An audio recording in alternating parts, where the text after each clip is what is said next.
कृष्णाय वासुदेवाय हरे परमात्मने प्रणतक्लेशनाशाय गोविंदाय नमो नमः। चलो सखी वहां जाइए जहां बसे निजराज, गोरस बिके और हरि मिले, एक पंथ दो काज।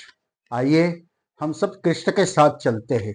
कहाँ तक चलते हैं वो अपने सोच लेना का। कृष्ण का प्रादुर्भाव कहाँ हुआ? मथुरा के कारावास में। हमारा जन्म कहाँ होता है? आज के समय में दवाखाने में। भगवान गोकुल से मथुरा से कहाँ आए? गोकुल में आए। हम भी 2-4 दिन के बाद दवाखाने से कहाँ आए? घर पर आया। तो हमारा गोकुल घर है। भगवान गोकुल से कहाँ पधारे? व्रज में पधारे। हम भी जब 1.25 महीने का बच्चा होता है तो उसको दर्शन करने के लिए ले जाते हैं।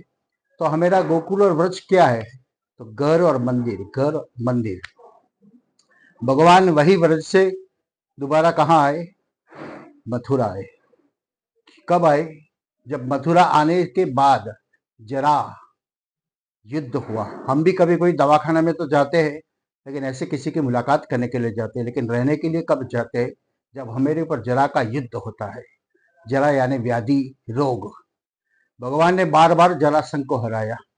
हम भी बार बार रोग को हराते हैं। हमारा लश्कर क्या है? हमारा कर्म मैदान क्या है? रणभूमि क्या है?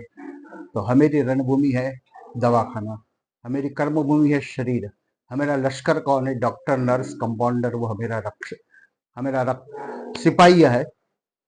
युद्ध होता है और किसको हम भगाते हैं, किसको हम हराते हैं? तो रोग को हम हराते हैं डॉक्टर को की दवाओं से। बंदूकों क्या है? तो इंजेक्शन ये बंदूक है, और एटम बम कैप्सूल वो एटम बम है। और हमारा शत्रु कौन है? रोग हमारा शत्रु है। बार बार भगवान के ऊपर जरासंध ने युद्ध किया और बार बार भगवान ने जरासंध को हराया। ऐसे हमारे पर भी बार बार रोग हमला करता है। हर हम भी डॉक्टरों की मदद से रोग को भगाते हैं, लेकिन एक बार भगवान ने जो किया है वही हम सबको करना चाहिए। भगवान ने एक बार जरासंध को जिता दिया और रण छोड़ दिया। ये बस ये रणछोड़ हमको क्या कहते हैं? छोड़ दीजिए, छोड़ दीजिए, छोड़ दीजिए। लेकिन हम क्या छोड़ते हैं? हम आलू बैंगन छोड़ते हैं। क्यों? हमको अच्छा नहीं लगता इसलिए। छोड़ना क्या चीज है? जो ईश्वर ने बनाई वो चीज छोड़ने की नहीं, जो हमने बनाई वो चीज छोड़ने की आवश्यकता है, यानी आसक्ति। हे जी मारी ममता मरे नहीं, एनु मारे शो करू। ये जो आसक्ति है इनको छोड़नी चाहिए। एक चतुर्मास के समय में एक भाई भगवदीय था, भक्ति बहुत करता था। उनने कहा कि मैं चतुर्मास में ये नहीं खाता, ये नहीं खाता। एक दोस्त सेठ आया, सेठ ने कहा कि साहब मेरा काम हो गया। उन्होंने कहा भी नाश्ता लाया? सेठ ने कहा हाँ नाश्ता लाया हूँ, तो कबाट में रख दी। सेठ चले गया और उसके दोस्त ने कहा कि भैया तू तो श्रावण मास कर रहा है, चतुर्मास कर रहा है, और ये नहीं खाता, ये नहीं खाता, और लांच खाता है। उनने कहा कि वो खाया जाती है, उसमें कुछ नहीं है।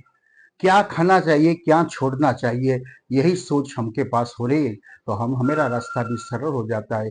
भगवान ने रण छोड़ दिया तो द्वारकाधीश बन गए। इसीलिए भगवान हमको भी कहते, हम कहीं तक भगवान के साथ चलते लेकिन कहीं छोड़ देते। कोई कहते हम भगवान को मानते लेकिन भगवान का सिद्धांत नहीं मानते। कोई कहे हम सिद्धांत मानते तो भगवान नहीं मानते। तो मानना चाहिए, क्योंकि भगवान ने जो बताया वो सत्य है, और वही सत्य के राह पर चलने वाले जो भगवान द्वारकाधीश बनते हैं। तो हमको भी सुखी बनना है, तो सुखी बनने के पहले अच्छे राह चुनना चाहिए, और अच्छे राह पर चलेंगे तो हम जरूर सुखी होंगे। भगवान की कृपा हमें पर जरूर जरूर रहेगी।